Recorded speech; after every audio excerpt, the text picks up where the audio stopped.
Okay औज़ु बिल्लाहि मिनश शैतानिर रजीम बिस्मिल्लाहिर रहमानिर रहीम। थोड़ी सी हम बात कर लेते हैं, ठीक है ना। सो तुम्हारा जो नाम है पूरा, let me open the file in front of me. It's Usman Perwaiz, right? Yes, sir. No, name is Usman Perwaiz. Right now, as per your resume, this is your second attempt. Well, essentially, we are not calling it second attempt because the last time when you came in, so there was no fail marks per se. Nothing goes on your academic record. उस पे कोई चीज़ नहीं जाती. The only thing where you did was like, there were some problems and you were not prepared. So now you're coming back. Okay.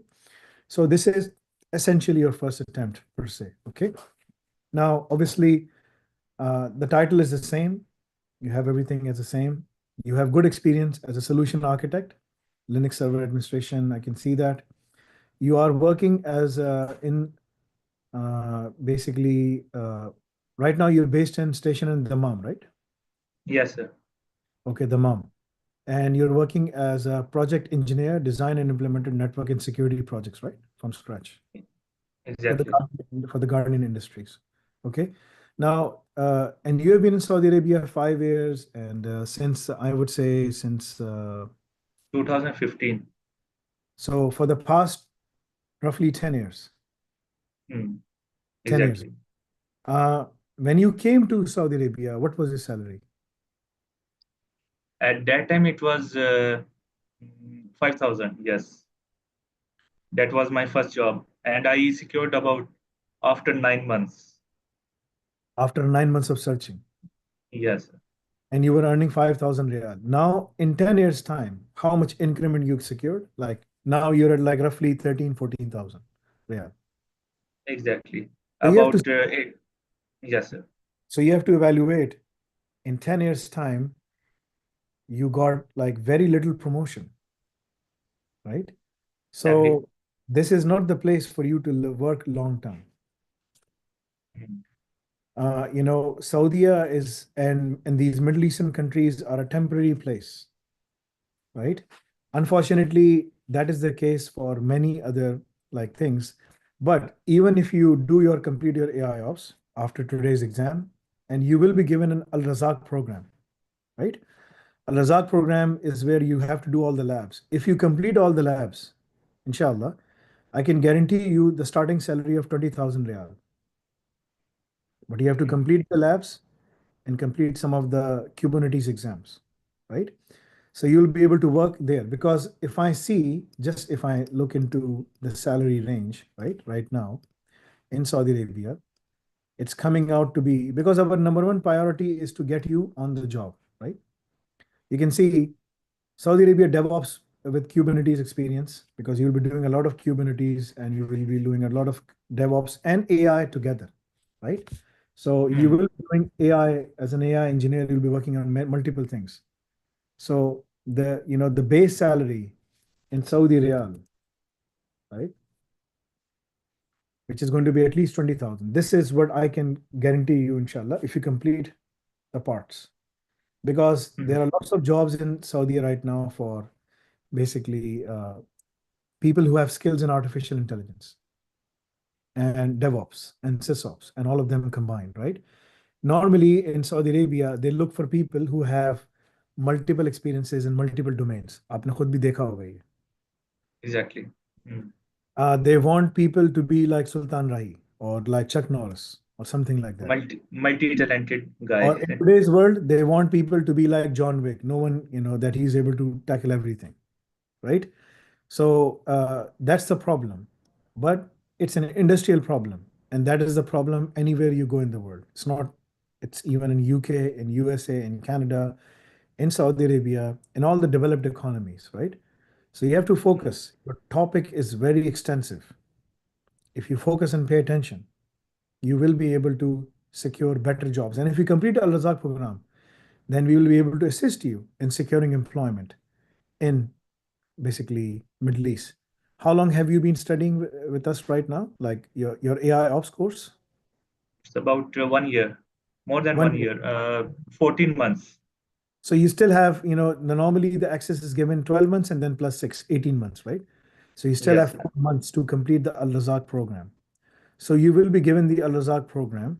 So you have to go in and dig in deeper and get those things done faster, right? Inshallah.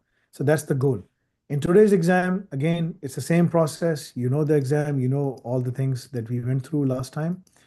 You will be given 15 minutes minimum, maximum 20 minutes. Even if I stretch it long, if the topic is complex and whatnot, I can give you up to 25 minutes. That's it. You have to Mm, close the presentation. You have to wrap it up. Don't go into details because when I go for the Q&A, I will go into the details anyway, right? mm, So the goal is to keep it straight and simple, right? Deliver to me the topic of what is being asked rather than going here and there. Stay on the topic and be focused on the topic. The topic is implementing secure and scalable multi-cloud e-commerce applications with Kubernetes and serverless architecture. This is what organizations are doing. This is what is happening in Saudi Arabia as well. So mm, from you came to Saudi Arabia 10 years ago, you're still at five. You started at 5,000 riyal, and after all these years, you're still at 13,000 riyal, 14,000, mm. right? Yes. If I add all the benefits and everything, it might reach to 15 something. I don't know, 16. Or does it include all the benefits and everything? Maximum 15, including bonuses or overtime or blah blah Right? blah like that. Exactly. And you have been here for 10 years. If you would have been living in Canada or UK or in these or European Union countries on a legal stay in these countries, or even like in US, on a work permit or something like that, because this is work permit that you're living in, right? On right now in Yes. Saudi. You Yes. would have been a citizen by now. You would Mm, have been a citizen. That's why I emphasize that these places are just temporary places until they come up with good immigration rules, until they come up with good, ways of retaining the talent. Then this place, Middle East, the GCC countries at large, the UAE, Saudi Arabia, Qatar, Bahrain, Oman, Kuwait, all these 6 countries are not the places for talented people to stay there for long because of their immigration policies, right? agree. So we should Agree. create something to enable the talented people to stay there, right? Saudi Arabia is going through a huge digitization process. There's a huge digital transformation, projects going on in every facets in the basically in the healthcare side, in the civil engineering side, in the I would say hospitality side. Every sector is going through in the financial side, in the telco side, banking side. Everything is going through digital transformation right now, right? So they are going through Exactly. a lot of phases. They need the talented people. However, after spending 10 years of your life, how old are you right now? 38. So when you came here, you were 28. Yes, sir. Now you're 38. You're 2 years shy of being 40. 2 साल के बाद 40 के हो जाओगे, right? Mm, So, and you still have nothing. So even if you stay here for another 10 years, you'll be 48. And if you stay another 10 years, you'll be 58. By 60, you'll be like in the next 20, if you stay 10 years, you'll be 48. If you stay another 10 years, you'll be 58. So give or take 22 years, you'll be 60. So these 20 years of your life are very important right now. You have to make a decision of where you should go because staying here for long is not a good exercise. At enough we focus on on getting you on the job, right? mm. So because we offer Pearson qualifications, there are no exams, they're just assignments. They are validated, accepted globally. There are no exams. In EduQual, it is now going through off-call accreditation as well. We have started the process, right? Like a 6, 9 months something, inshallah, maybe earlier, inshallah, or 3 months, inshallah, whatever. Allah make it easy. But once it is done, this will be off-call regulated qualification as well. Regardless of that, you already have done, a master's, right? 16 years. Yes, sir. Yeah, a master's in computer science from Virtual University of Pakistan. Yes. So how was the master's? Did it give you something? I mean, did it? provided you the edge? Or After completing the degree, the industry was totally opposite. I mean, I was unable to be honest, almost 80 to 90% that I'm doing right now, that I gathered these skills and knowledge from my practical experience. And I'm still thinking about what I have learned in my degree, in my university level. Where are these technologies right now? What are these use of these skills in today's industry? While Pakistan, apart from Pakistan, leave the Pakistan, but right now in the Middle East, we are not, even the university are not providing proper education and skill in Pakistan that can meet the criteria of the industrialization skill in the Middle East. So what can I say about the Canada, Australia, or America? They are far beyond. it's the same thing. Wherever you go, you will go through the same process, right? So this degree that you did was MSCS or MCS? MCS. Okay, this is your MCS degree, right? As I can see. Hold on, let me show it Yes, to sir. you, right? So this is Yes, the sir. MCS degree you did, right? Yes. The MCS degree you did. And obviously, uh, there's the fee structure, right? I mean, the problem is not the fee. The problem is fee is one thing. The problem is like what you're studying and what you're doing, right? Degree completion duration is mentioned here. What are the courses that you went through? Many courses, by the way, Uh, even there was artificial intelligence, but at so the end here, of, so this is what you studied, right? Semester yes, one. sir. All of these are useless courses. Mm, Introduction to e-learning. Wow. Okay. Then discrete mathematics, computation, communication, business technical writing, etc., etc. Semester two, data structures, theory of automata, and all of these things. I don't know what it is the practical implication of these things, right? Then mm, you went through the final project, fundamentals of the logarithms and whatnot. It says practical. I don't know what they were teaching you in the practical aspects, right? And then the final year project is all of these things, right? So these degree courses are totally, I would say, uh, completely disconnected from the reality of the markets, right? exactly. What you have studied now in AI ops is completing all the things which are required by the market right now. And you must complete your Al Razak program because you still have 4 weeks, 4 months left before your membership expires for your course, right? So you still have that. Depending on the outcome of today's exam, we will know where you will go, inshallah. May Allah give you success. You can share your screen. It's the same process. Keep it short, keep it simple, keep it moving. Do not stop somewhere and say, okay, let me go back or something like that. If you, once the 15 minutes are over, minimum 15, maximum 25 minutes, try to wrap it because if you do it within 15 minutes, you get score. If you stretch it, you will get some negative points, right? Which are not good, which are not good for you. Uh, Once you're done, we will have 25 to 30 minutes of Q&A. But, normally I wrap it up quickly. So that's 1 hour of duration, less than an hour of duration, right? Inshallah. Share your screen, please, so that I can start the Oh, timer. And oh. depending on the outcome, then I will give you some advice of what needs to be done. So can you see the screen I, now? I can, I can. Again, Uh, just focus on keep on moving and cover all the key areas. Do not delve deeper into a given slide. Do not explain to me the network diagrams because I will ask you questions from the network diagrams anyway. Okay. Share your okay, first sir. screen first. Bismillah. Are you ready? Yes, sir. Okay. So should I start now? Bismillah Rahman Rahim. Go.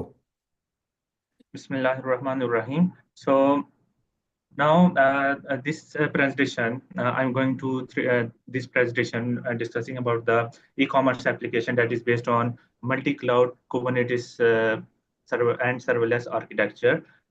Here are some table of contents. This presentation is divided among 5 sections. First section is Kubernetes and serverless architecture. So first of all, we need to focus on about the key components of Kubernetes, which are pods, services, and deployments. Any application can be deployed with only these three components of Kubernetes: pod, services, and deployment. And here are some core principles of Kubernetes. Any application should be based on these core principles, like all the application in Kubernetes infrastructure should be based on YAML files, and with the help of deployment and replica set, it should provide high availability, and with RBAC policies and identity provide integration in the Kubernetes.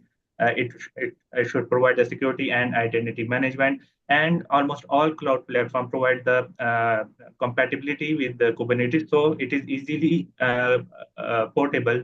Kubernetes workload portable is easily portable between the cloud platforms. Next, about the serverless overview, here are some core principles of serverless, which is pay-as-you-go model. A user only need to pay for what the serverless function runs for the time. And it is also event-driven model, means it does not continuously run. It only runs for a specific configured event. And with the queue model, it is highly fault tolerant, and the whole infrastructure of the serverless is abstracted, means the cloud provider is responsible for the management of the serverless infrastructure. And which one to use one? For the long-running, stateful, and consumer interaction microservices, containerized workflow should be adopted. And for the short-lived, event-driven, and temporary processing microservices, serverless workload should be adopted.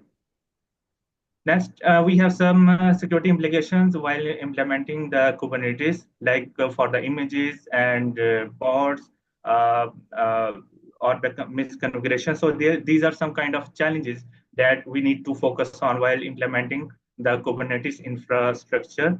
And for the serverless, again, these are some challenges like improper configuration of the trigger and weak IAM assignment, and input sanitization not adopted, not applied, third-party libraries risk. Next, we have some scalability implications about the Kubernetes. Like, for example, if it is not properly planned and deployed, it can lead to high cost due to improper scalability, and also lead to the latency with increased traffic, and also can lead to the node scarcity, which is particular to the on-premises deployment. About the serverless, if it is not properly planned and deployed and designed, it can lead to excessive event, which can lead to, again, high cost. And obviously, the vendor or cloud provider has limited applied memory to the function. So if it is excessive events and not properly designed, it can lead to memory exhaustion, and also a scaling limit can be, it can limit the scaling from the vendor also. So we have next section about the infrastructure architecture with features. Whole infrastructure of this application is deployed with the infrastructure as a code. But why? It provides a consistency between different team members, between different team developers, consistency between team developers, and also the code from this code infrastructure as a code files can be reused among different cloud platforms. Obviously, with the help of CI/CD pipelines, the whole infrastructure deployment can be automated on the cloud platforms. Next, we have some Terraform best practices, because Terraform is a ISC tool. So we have some best practices to discuss. We should use the modules which are already available on the Terraform website. With the help of remote backend, the state would be consistent. Even multiple teams or multiple developers access the Terraform files, and we should not hardcode the sensitive data like API keys or passwords, or sensitive data can be anything like that. So this kind of sensitive data should be accessible, should be saved in the secrets, and this should be accessed through Terraform by secrets. And obviously, with the help of, again, CI/CD pipelines, it should be automated deployed. And here is a brief diagram of this whole ISC infrastructure with the Terraform and Argo CD. We will discuss about Argo CD later. And here is a very detailed diagram of this whole infrastructure. Next, the whole this application is based on hybrid workload with inter-cloud connectivity, because there are two cloud platforms, AWS and Azure. So these two platforms would be connected with the VPN link. And again, with the hybrid infrastructure, we have a Kubernetes cluster and serverless services in both cloud platforms. These whole Kubernetes cluster would be connected with service mesh like Istio, and with the help of cloud native services and Kubernetes itself, services like HPA, VPA, and deployment, replica set. Scalability and availability is automatically achieved. And here are some front end and back end, because this application will be divided in between three tiers: front end, back end, and database.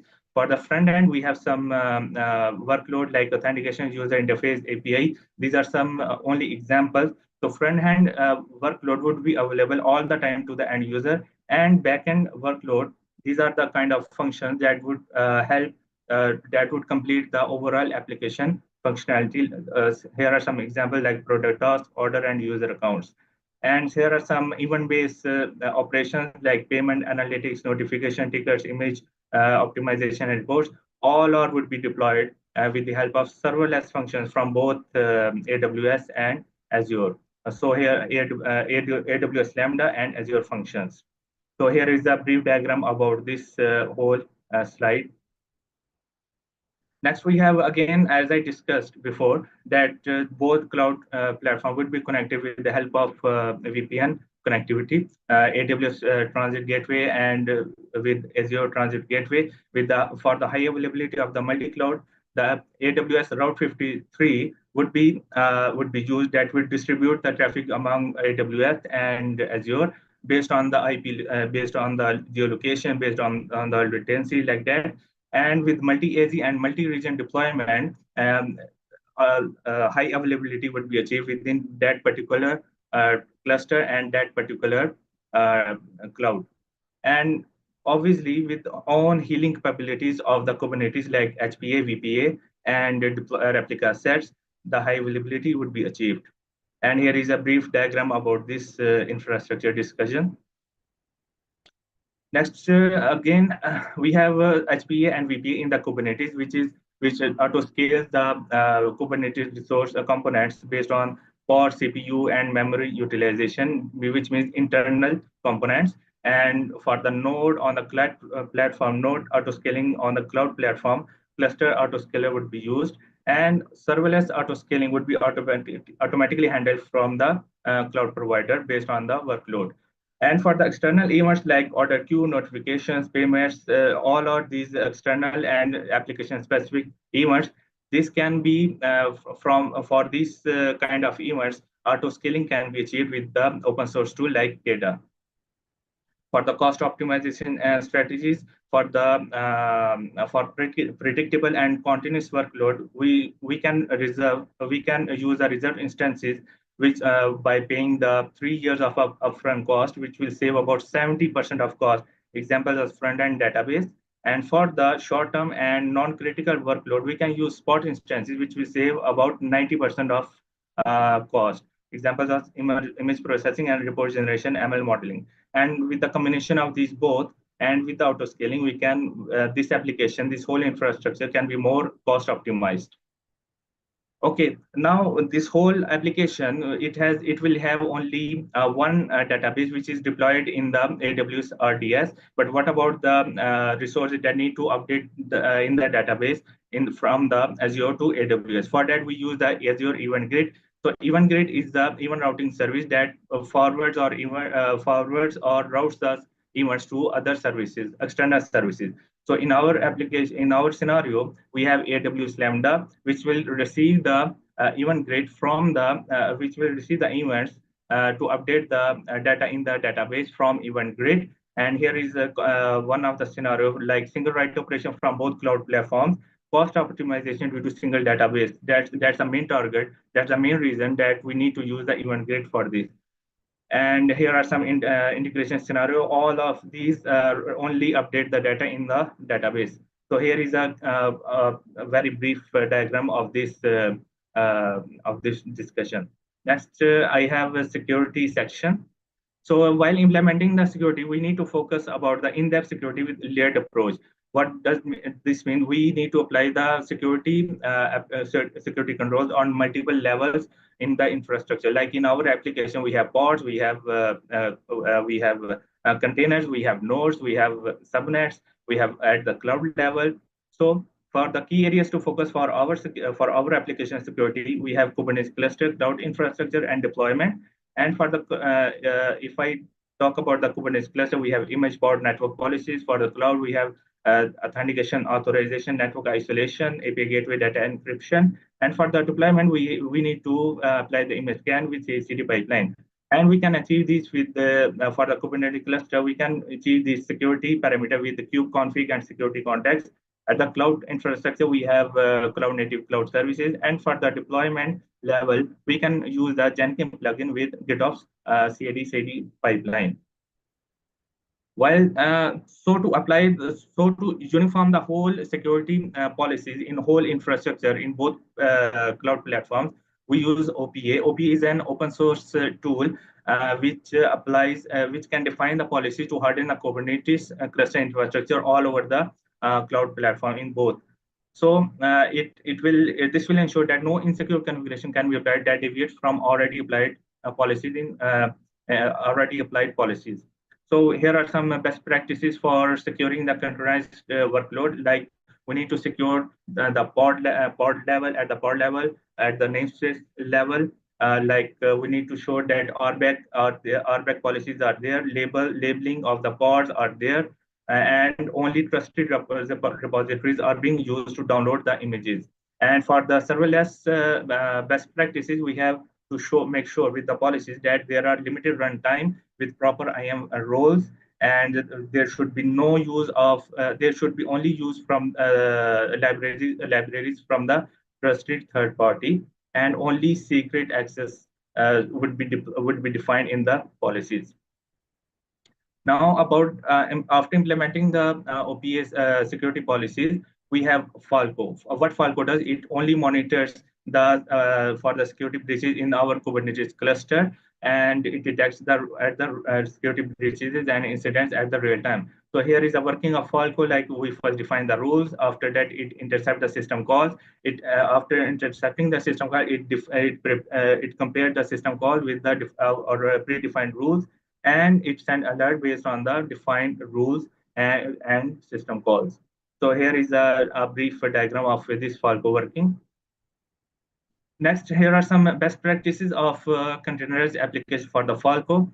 We need to deploy this Falco as a daemon set with the predefined customized tools and with least privileges also. And Falco should be deployed on a dedicated namespace. And for the at the pod level, we need the key areas to focus are we need to monitor for the privileges escalation, sensitive data access, unauthorized access of containers or host, and we also need to monitor the open ports of the container. And for the serverless environment, we need to focus on these like unauthorized data access, privilege escalation, unexpected network connection from the serverless function, and unexpected behavior of the function.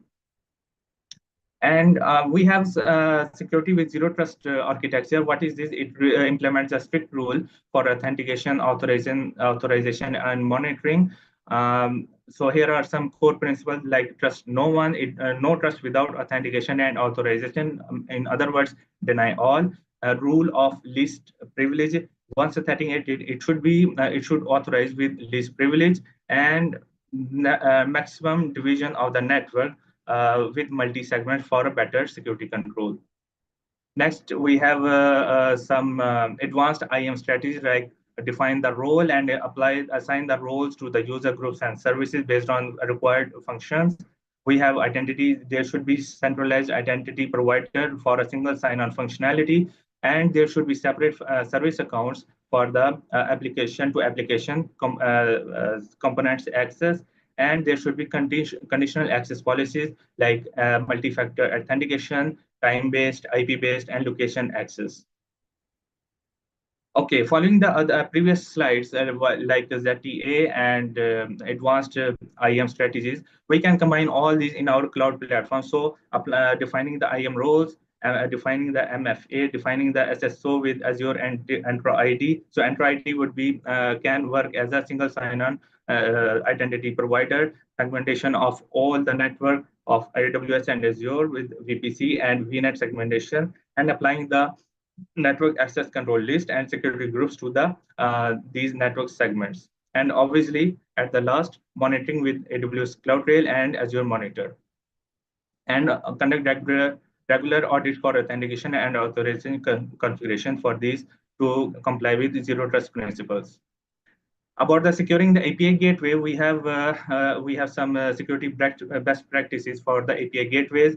We need to make sure that these are secure communication with API, with MTLS, with restricted based IP, with RBAC and IP-based restricted access, and there should be regular API keys rotation, and also API should be integrated with web application firewall.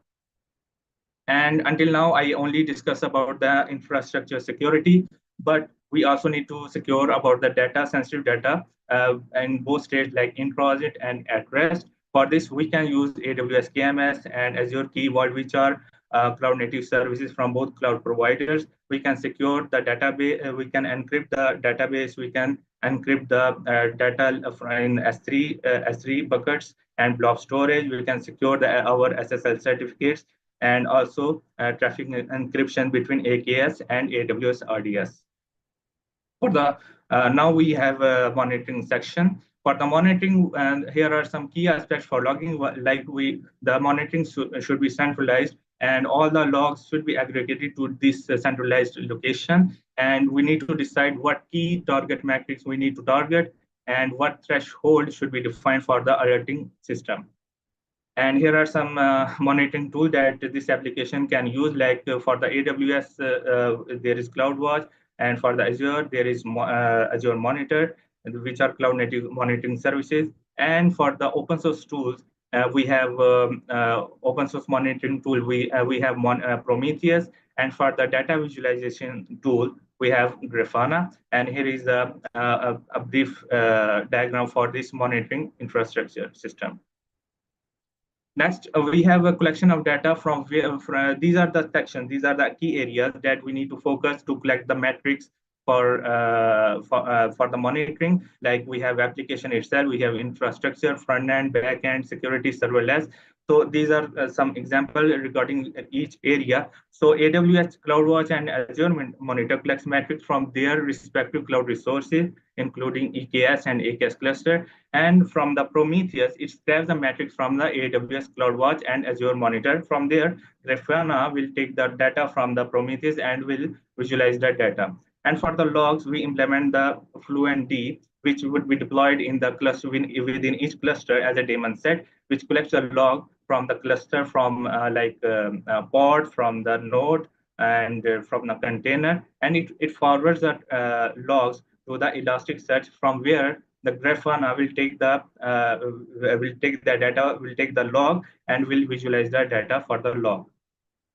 Then we have again for the visualization, the Grafana would be implemented on premises, which will take the Prometheus and Elasticsearch as a data source for metrics and logs visualization. And for the alerts, we can configure the Grafana to generate the alerts based on the requirement and threshold alerting requirement.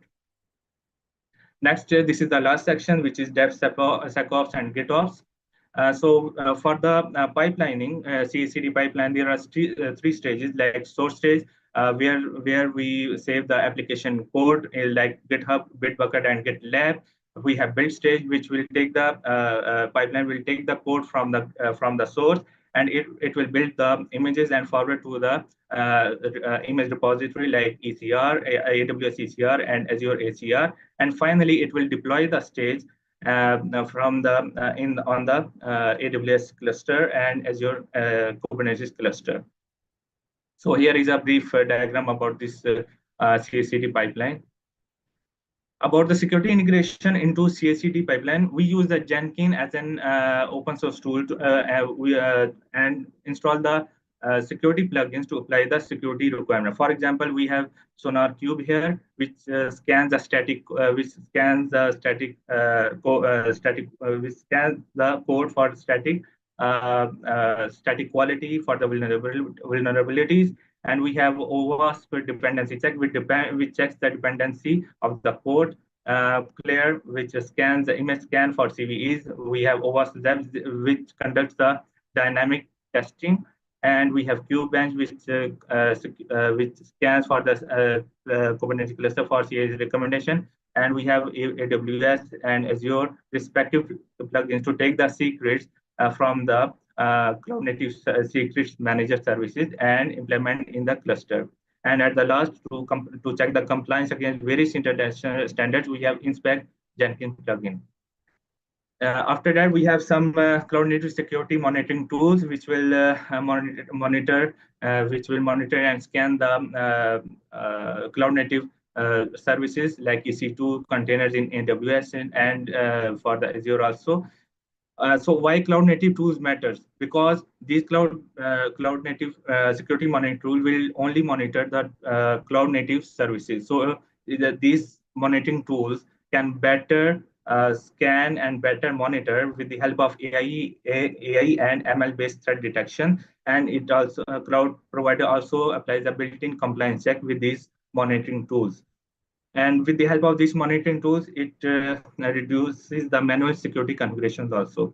And for the GitOps, we have Git as a source. Here are some principles of the GitOps.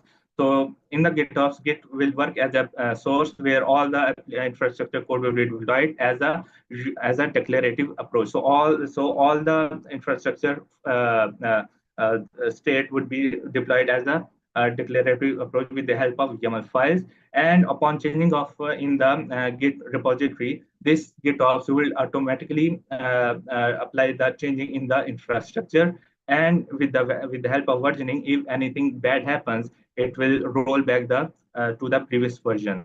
And we use Argo CD for this GitOps operations. So GitOps is an open source tool, and we can use for GitOps operation our application infrastructure. So here is a GitOps workflow. Like we need to first set up the GitOps Git repository where all the infrastructure YAML file would be deployed. After that, we install the Argo CD in each cluster and connect our Argo CD to that Git repository and enable the auto sync feature of Argo CD. And after that, all the Argo CD, upon detecting any changing in the Git repository, Argo CD applies the changing to the cluster, to the infrastructure. So here is a brief diagram about this whole GitOps workflow with the help of Argo CD. So that's all. That's all the presentation. Okay, so we are just shy of 25 minutes, right? So Yes. we were able to cover it. That's good, mashallah. The presentation was better than the last time. I just want to understand if you understand the topic very well, right? Okay, you can stop the screen because I have the presentation in front of me. I'm going to go through it and ask you questions. Bismillahir Rahmanir Rahim. The presentation was good. It's way better than the previous time because we don't have the time to go into details, right?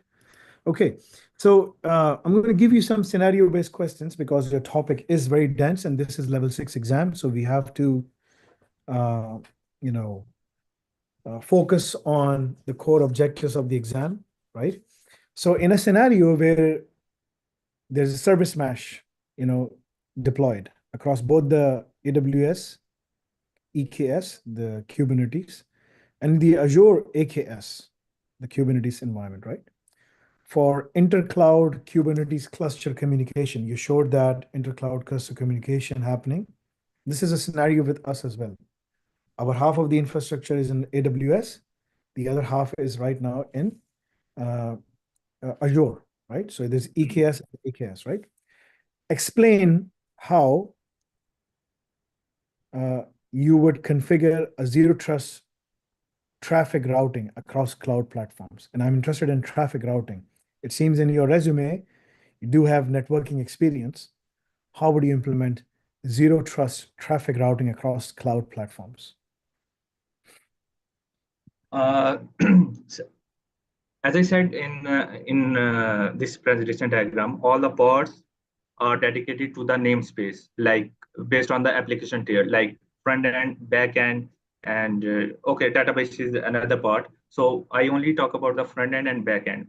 So we can define with the help of Istio to define the traffic routing policies based Mhm. on the labels of the pods. For example, back, uh, back end pods should not be accessible outside of the world like that, and front end should not directly access the database tier. So Okay. from such kind of policies, we can deploy the zero trust. This is only a one part of ZTI, means zero trust architecture. The other part, we can deploy the certificate-based authentication in with the help of Istio. So with the help of certificate, we can encrypt the traffic between pod-to-pod communication with MTLS protocol. So that's another part of this ZTA. Other than that, we can also use a certificate-based authentication in Istio. Um, I Yes, it think is certificate based. There is DNS based. There's so many things. Good, good. Okay. yes, So I want to get the feel that you understand the topic. Okay. So how would you handle secret rotation for both the AWS Lambda and Azure functions when using a single centralized AWS RDS database? You mentioned there's only one RDS database, right? So yes. how would you ensure that to manage the secret database, the secret rotation, the secret key rotation, ensuring there is zero downtime and full compliance of PCI DSS requirement? I think it's requirement 10 for the key rotation. Requirement 10 is for the logs, requirement 3 for the rotation and something like the key rotation, right? How would you do that? Sir, if I'm not wrong, what you are trying to ask, your question is about how secrets would be rotatable. Yeah, I mean the encryption decryption keys.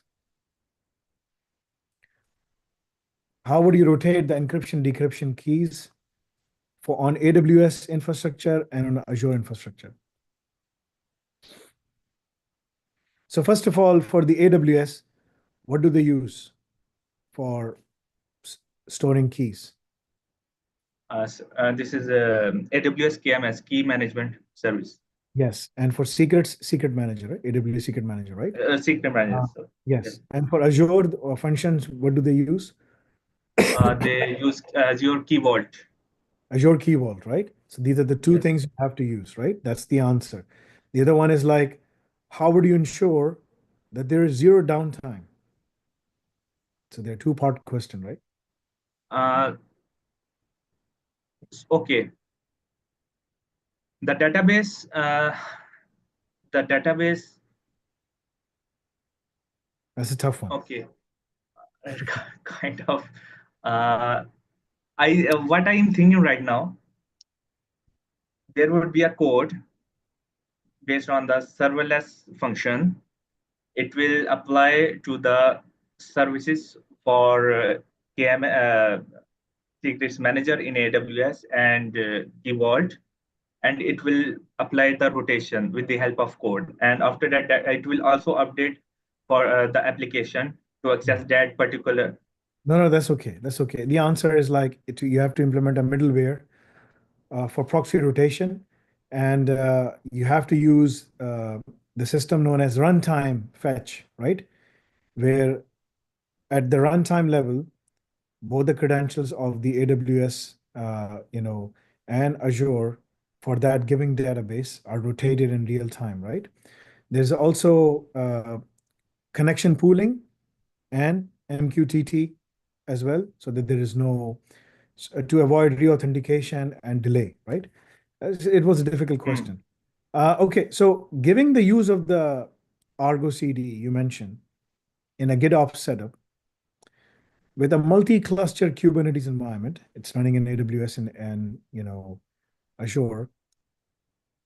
how would you architect a system to enforce OPA, environment-specific policy, like compliance using OPA, to ensure the pipelines, the CI/CD pipelines are immutable, like they can't be tampered with, or their integrity is fully intact? How would you do that? Uh, All right, let can me you repeat? yes, let me break down the question in an easier fashion, right? So how would you deploy OPA, right, to ensure that a multi-cloud environment, AWS and Azure, is able to enforce the compliance policies? How would you do that? In the Okay, OPA, we will define there's a thing known as the gatekeeper. admission controller within Kubernetes that is called gatekeeper. Yes. So we will combine the OPA with gatekeeper and define the policies according to match the requirements of the compliance, whatever we need, whether it is ISMS, whether it is something else like PCI DCS, DSS. So we need to define these policies in the shape of OPA, and with the Mhm. combination of OPA and gatekeeper admission controller, we can deploy these policies in the clusters. Good. Okay. That's what I was looking for. So explain to me the life cycle of an event from a Azure event to AWS Lambda via API gateway. You know that we use API gateway. So in our organization, we have two API gateways. One is for our internal applications and customer-facing Mhm. applications. The other one is for all the containers running on Nafi Cloud, right? At a given point in time, there are thousands of containers, virtual machines running, which our students are using, right? So my question to you is, how would you explain to me the life cycle of an event happening on Azure and AWS Lambda via API gateway? How would you So, ensure, mhm. the question is, how would you ensure to secure basically the life cycle of the event, low latency, cross-cloud orchestration is achieved and optimized? How would you do that? So the question is regarding AWS API gateway. How would you use it to ensure that the events originating in the form of logs on both the sides are secure and compliant? How would you do that? By limiting the request rate limit on the API gateways on both, uh, this will Yeah. this will uh, this will decrease the latency if for example, if there are high number of requests on hitting at the API gateway, by deploying the request rate limit, it will decrease the chances of latency, uh, providing high availability of the APIs. Okay. Okay. All right. It's okay. So let me look at your presentation. So for a zero trust architecture, right? From a ZTA perspective, if you have to analyze the combined use of Azure data and AWS data, how do you ensure that consistent identity propagation and least privilege enforcement is done for across the cloud on the API access? How would you do that? With the help of defining the roles in the AMI in AWS. So we will define the roles Not in the AMI, it's IAM, identity oh, access sorry, AMI, Yes. IAM, defining the roles at the IAM at the AWS level, while at the Azure level, we will use the Azure Entra ID as a uh, authentication provider. So we define the user at the Azure level, and we will connect the Azure and AWS with the help of I forget the word about this. By the way, we will connect these Azure and AWS, Azure Entra ID to the AWS IAM. The federated identity provider, right? Identity Federation, yes, exactly.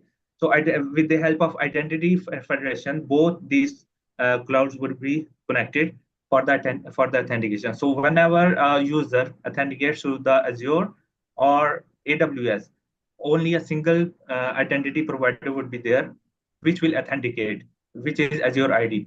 At the at authorization level, we can define the RBAC policies with the help of OPA and at the cloud level also. Okay.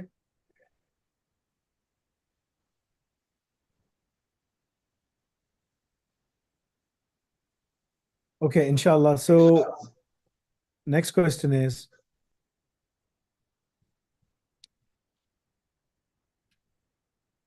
when deploying an AKS and EKS cluster, both are different,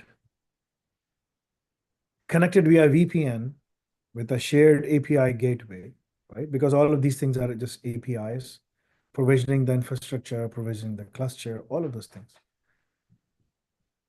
What DNS routing and latency factors must be configured, right, to ensure low latency, failover resilient service, is configured, right? How would you do that?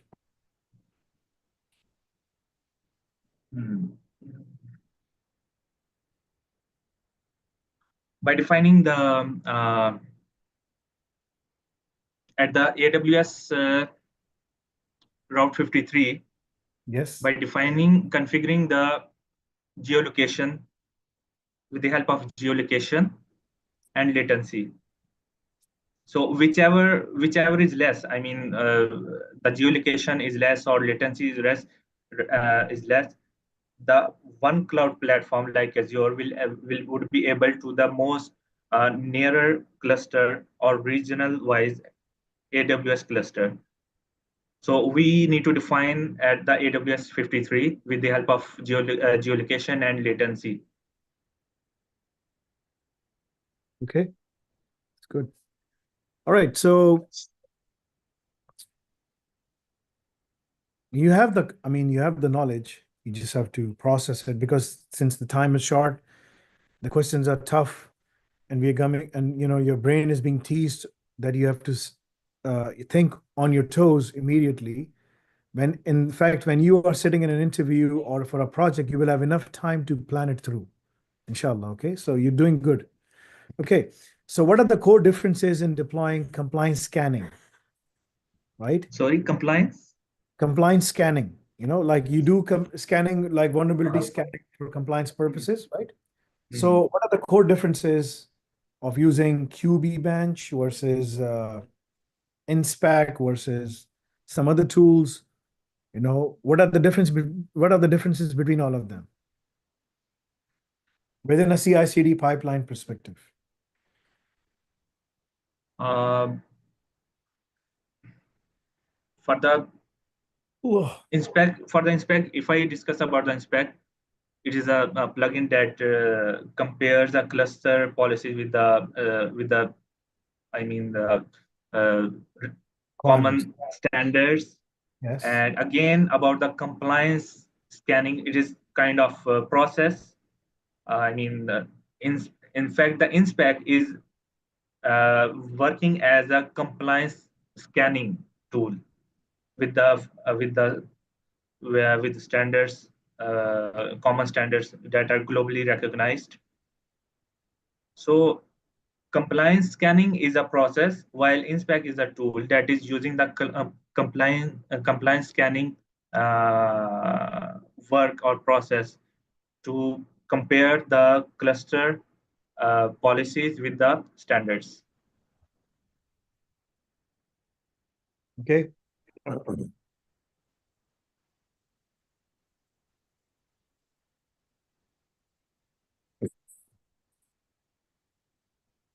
Okay. The next is, excuse me.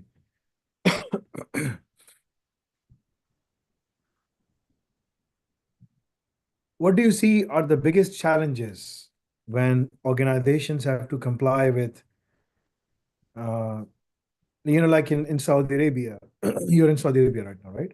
Yes. This cybersecurity standard, Samba, what do you call it? Like Samba something, right? Sama. Sama, right? Yes. So if you have to implement that on, it stands for what? Saudi Arabia, uh, Actually, sa, you are talking about the cybersecurity yeah, authority here. cybersecurity standard. No, in Saudi Arabia. I mean, the authority is Samba, right? Yeah. So this in Saudi Arabia, the primary cybersecurity standard is the Essential Cybersecurity Controls, ECC, right? Which is Hmm. managed by National Cybersecurity Authority, NCA, right? So in the context of complying, you have cloud infrastructure in both of these, places, right? In Saudi Arabia, in both AWS and Azure, what are the primary challenges you will face from the regulators in terms of security and compliance? Okay. First of all, okay. So first of all, if I talk about the Saudi Arabia here, there are its own. This country has own compliance requirement, compliance standard. I'm not talking about right now about these. Like Aramco has own compliance, and about the challenges. Most of the time, in a company, uh, The answer is very delegating simple. the The answer is very simple. It consists of 4 words.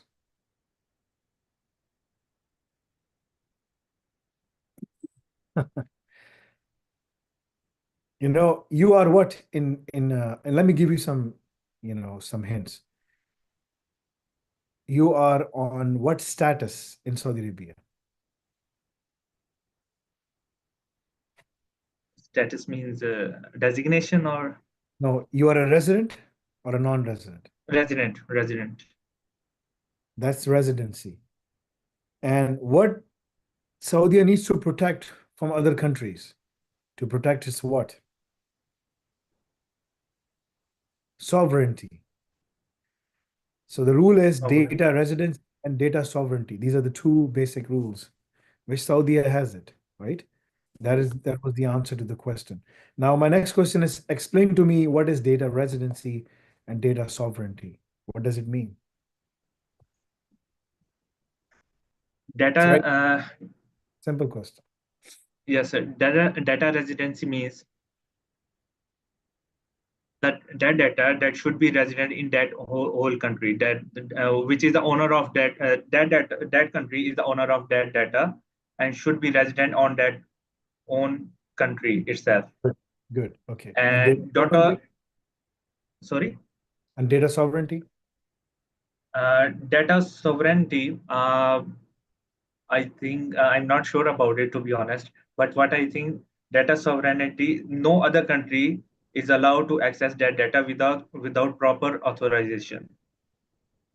So data sovereignty is the principle that nation have the legal authority over the data within its physical borders and logical borders, right? Yes, sir. And data residency means it should reside physically within Saudi Arabia. Now, Yes, sir. Saudi has those rules, UAE has those rules. That's why all of these companies coming in and providing services to on AWS and Azure, they need to have what in Saudi Arabia to Hmm. provide and provision the services. What do they need to have? Something that something that these companies are building there in Saudi Arabia. What do you call that? Sir, can you repeat the question again, please? So, as per the data residency and data sovereignty, right, where the data cannot leave the country, The country owns that data of their citizens, right? That's what it means. The European Union has it, Canada has it, USA has it, but they don't accept other countries and they gather all the data anyway, right? Other countries like Saudi Arabia, UAE, they all have it, right? So my question to you is, if there is Amazon and Azure, and if they want to provide services to Saudi clients, Saudi customers, private or public companies, what does Amazon and Azure needs to ensure that they have within Saudi Arabia, where the data residency or data sovereignty rules are, to be able, in order to comply with them? What do they have to have in Saudi Arabia? It's a two-word answer. It's 2.5 marks. Big. Think.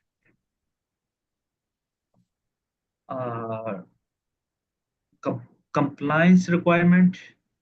Uh, How do they provide, from where do they provide these services from? Where do they provide these services? Data center. Data center. They need to have data centers from where these cloud services can be provided, right? that Okay, was so. that was an easy one, brother. Easy one. I couldn't. I couldn't go to that data center point. That's why I was giving you the hints. See, so it's okay, she did well. Okay, let me compile the results for you. So, sorry. 125, 2.5, 2, 2, oh, 5 plus 1 plus 3.5 plus 0.5 plus 4.7. Okay, and 3. Okay, so you scored 80% in your presentation. It was good. You just took it to the last layer, right? And you were able to cover all the key areas. That's what we were looking at. In the Q&A side, you scored in the presentation 20 out of 25. In the Q&A side, you scored 13.75 out of 25. The Q&A, you struggled, right? There was some very easy questions for you. Last two questions at least very easy, but Very easy. If you would have picked up, those were pure 5 marks, 2.5, 2.5. Boom. Could have got them, and those would have been easy picking. But anyway, that would have increased your score to from 13 to 18.75, right? So, but anyway, it's okay. So 5. So 13.75 divided by 35. All right. So you scored 13.75, which is 55% in the last one.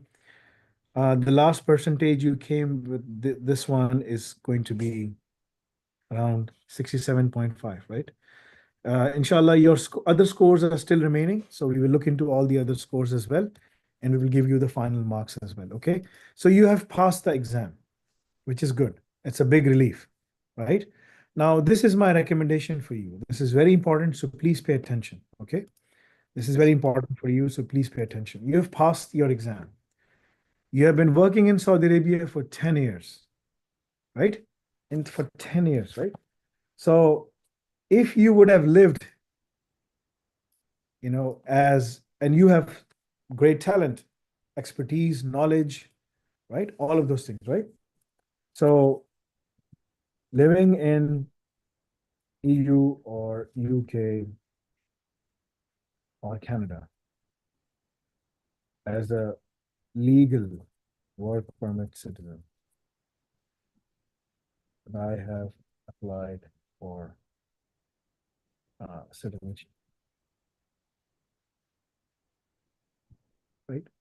So I'm going to show you something which is very important for you to understand. And this is where you have to make a decision, right? This is very important for you. If you are living legally, right? If you're living legally, like on a work permit, you are on a work permit right now, right? In Saudi Yes, sir. Arabia. Yes, You are sir. living there for how long? For 10 years. years. 10 years, right? So this is where you have to pay attention. Brother, if you live there for another 20 years, you will still not become a Canadian.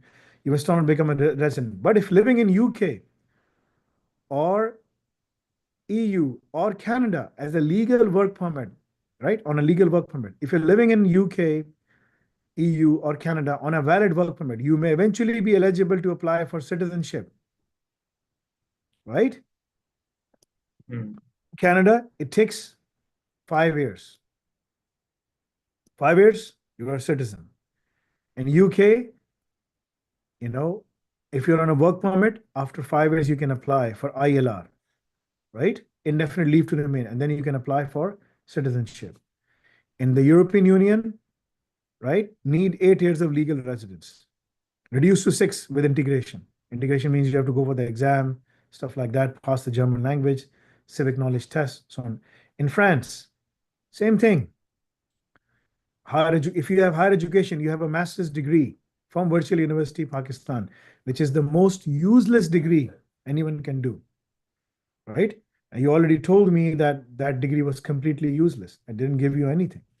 In Italy, 10 years. In the European Union, all in all, this is, so 3 years, 5 years, 6 to 8 years, 5 years, Italy, 10 years, right?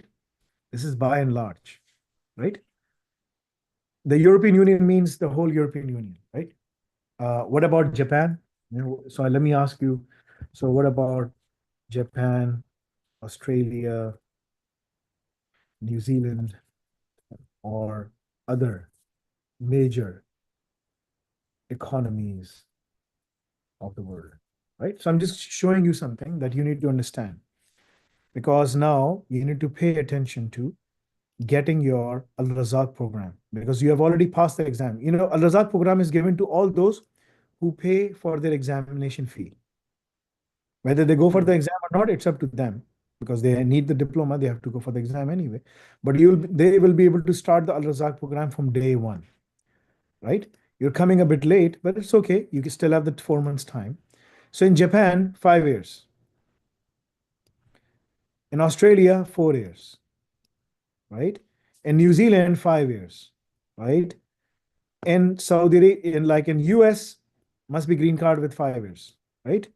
In Singapore, 2 to 6 years, right? Dual citizenship not allowed. That's fine. South Korea, 5 years. Switzerland, 3 to 5 years. 10 years of legal residency. You know what legal residency means? Living in a work permit, whatever it is, or you know, you're a resident or whatever the case is, right? Sweden, 5 years. All of these countries, some of them countries they don't allow dual citizenship. That's fine, right? But all of them, you can become a citizen. Versus, you know, GCC countries. GCC country means Arab countries. Arab countries. Saudi, UAE, Qatar, no, no, no, no. Often indefinite or 20 years plus, right? Right? You see this? No, no, no. So, brother, what you need to decide now is a pathway from here over to Europe. Okay?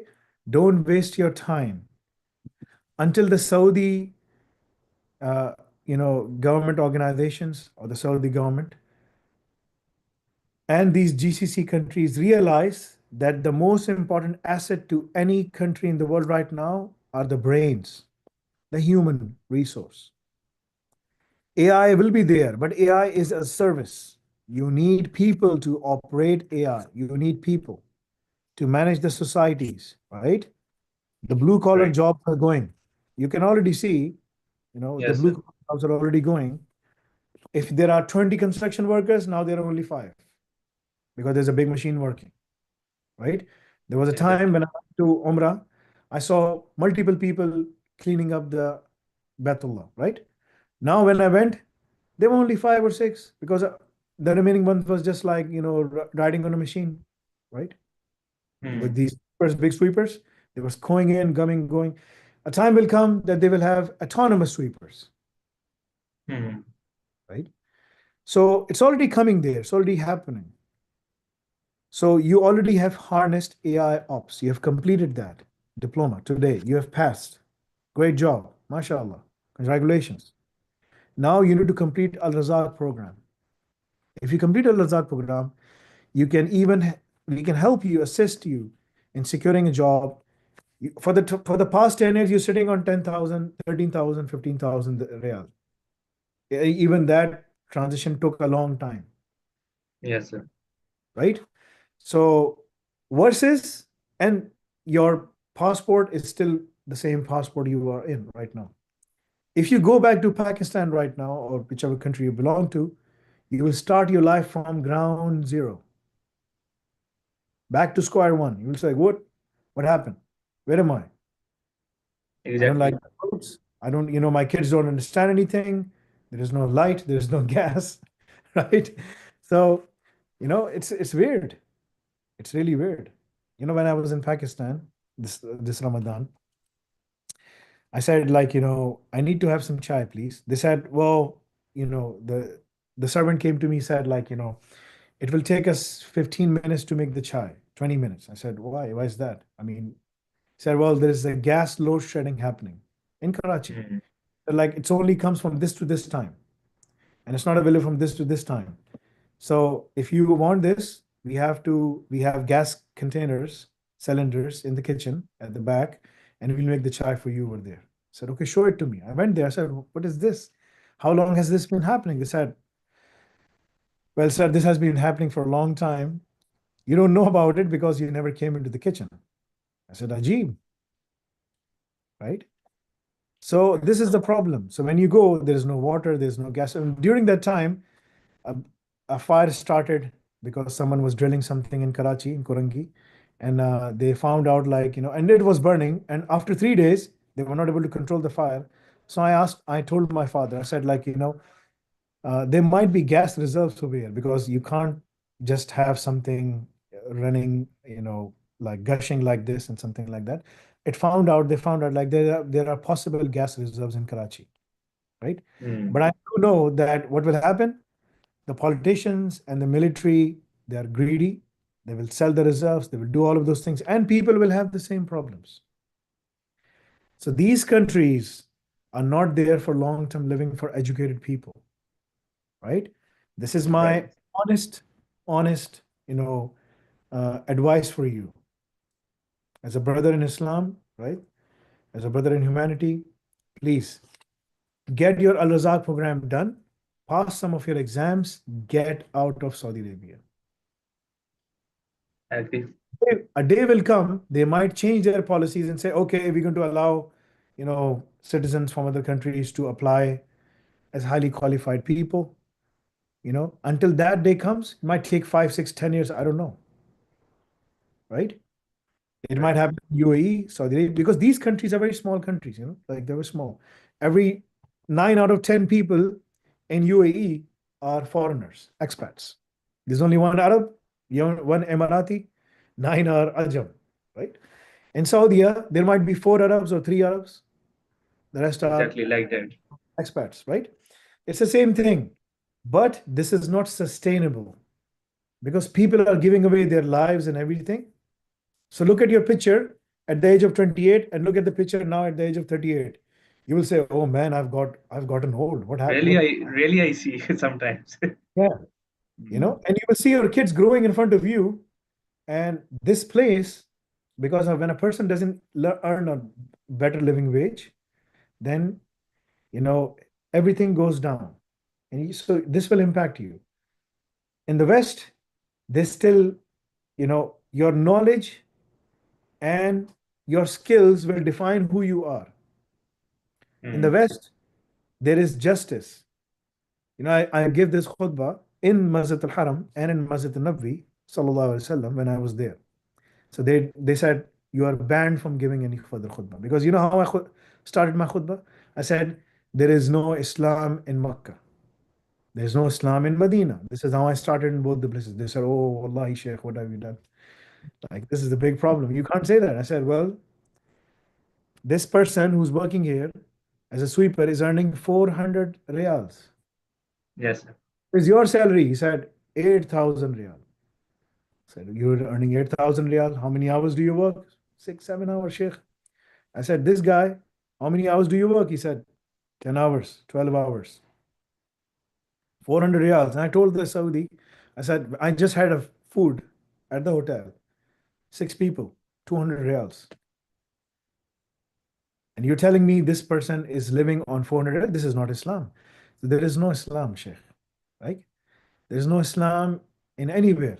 Islam means justice and prosperity in terms of creating equality for everyone in the society so that they can earn better. There is no Islamic rule without Islamic economics. And that's what the countries are trying to establish right now. In the West, at least you will have this principle, right? Yes, It is sir. kufr, but Exactly. it is still, you will still, there is no, there is no Darul Iman right now. They're still trying to make it. But in the West, you will have this comfort that you will earn a better wage, right? Exactly. You will be able to spend that on your family and take care of your family, right? In Saudi Arabia, there is no healthcare. Healthcare is not free. You pay for it, right? Yes, sir. Outside, you can basically the European countries and the UK and all the countries that comes under the dominion of Charles, right? Sovereignty. He's just a sovereign head, but these are all welfare states, minus the US. US is not a welfare state, right? But by and large, all the European Union, the NATO countries are all basically welfare states, right? So they take the welfare state concept came from Islam. So now they have implemented all of these things. So this is my recommendation to you, right? You've done good job. You pass, mashallah, everything. All of those things are done, right? So now go back, complete the Al Razak program.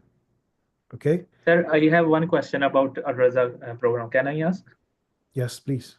Sir, what if during completing the labs of Razak lab program, the subscription gets expired? So what would be the effect? You have to renew the subscription because you can only access Al Razak through the portal. So you have 4 months. That's enough. If you are not able to finish the labs, then you can expand like extend it month by month. You don't have to pay So for if everything. I, even now after extending, I complete the Razak program, still I would be eligible to follow your advices. You have to complete the Al Razak program within 12 months of time. You're already past that, right? You're Yes, already sir. past that, right? But that doesn't stop you from completing the Al Razak program anyway, because that will when you complete that, that will ensure you to secure the job because you will have all the skills which you Mhm. are mentioning in your resume because whatever you're doing will be mentioned in your resume.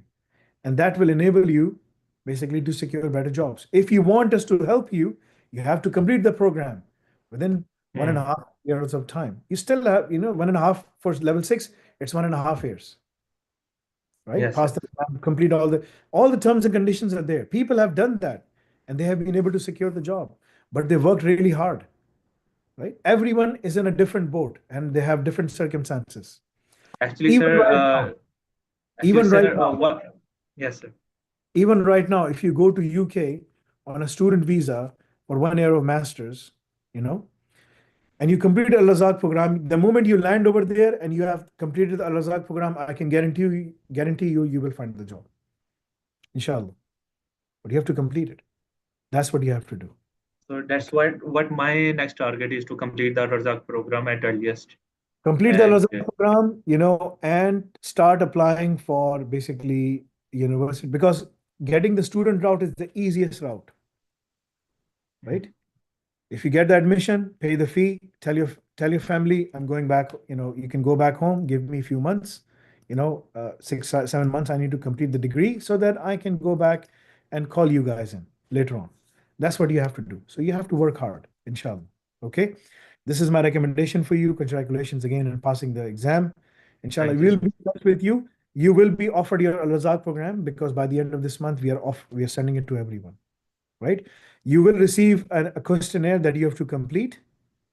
Once you complete the questionnaire, then we'll start crafting out your plan, where you want to work. You have to mention, I want to work for a few years, like in Saudi Arabia, until I'm set, gain better position, and right? And then slowly and gradually move forward. Whatever the case is, it needs to be done, right? So that if you go from that perspective, inshallah, you'll be able to secure yourself, inshallah. Okay? Okay, sir. Okay. Jazakallah khair, inshallah. And again, I wish you the best. Complete the Al-Razak program. Keep on moving forward, inshallah. Okay? Okay. Thank Assalamu you, sir. alaikum. Thank you so much. Well.